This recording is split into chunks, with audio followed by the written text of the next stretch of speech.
Thank you, Natalie. In our top stories, Obama humbled by visit to Robben Island and Sports Minister speaks on USASA's decision on SASCOC. Good afternoon. U.S. President Barack Obama says he is deeply humbled by a visit to Robben Island, the jail where former President Nelson Mandela spent much of his 27 years as a prisoner of the apartheid government.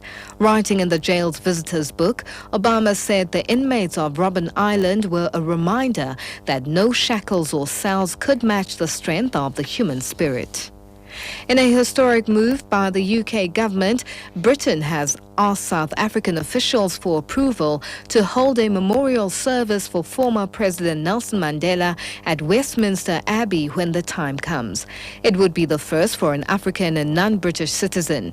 Reports say that the Queen has also requested to attend such a memorial service should South Africa agree.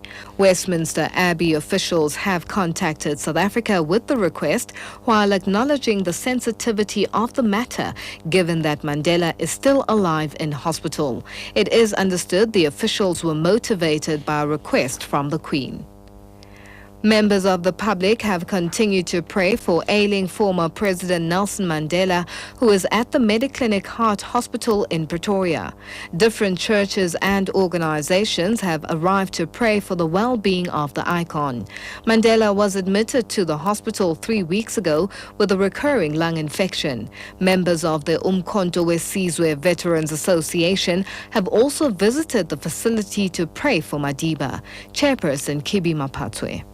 He inspired us a lot, Utata Nelson Mandela. He is the person who said there must be reconciliation in this country. And that is why South Africa is very stable, unlike other African countries. So if it happens that he leaves us, there will be stability and there will be continuity in the leadership of the African National Congress. The leadership is able to handle any situation. So we don't think there will be anarchy in South Africa. ANC election convener Nwako Ramatlhodi has urged party members and supporters to become volunteers in the campaign for next year's general elections. Ramatlhodi says it's worrying that the ANC had many voters in Limpopo during the 1994 elections, but its dominance has decreased in the previous elections. 90% of electorate voted for the ANC in 1994 elections, and only 49% voted for the party in the 2011 local government elections. Ramatlhodi also lamented that the party recently lost 4 wards during by-elections in the province. So you should understand your special place, comrades, as Limpopo in the struggle for consolidation of our revolution. The same way that you were a gateway through the armed struggle those days, together with Mpumalanga, Northwest, because of our geographic location. We were the main theater of entry into South Africa.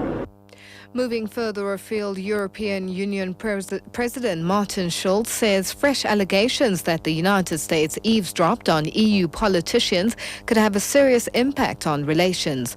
A top-secret document appears to show that U.S. intelligence specifically targeted EU officers in Washington and at the United Nations.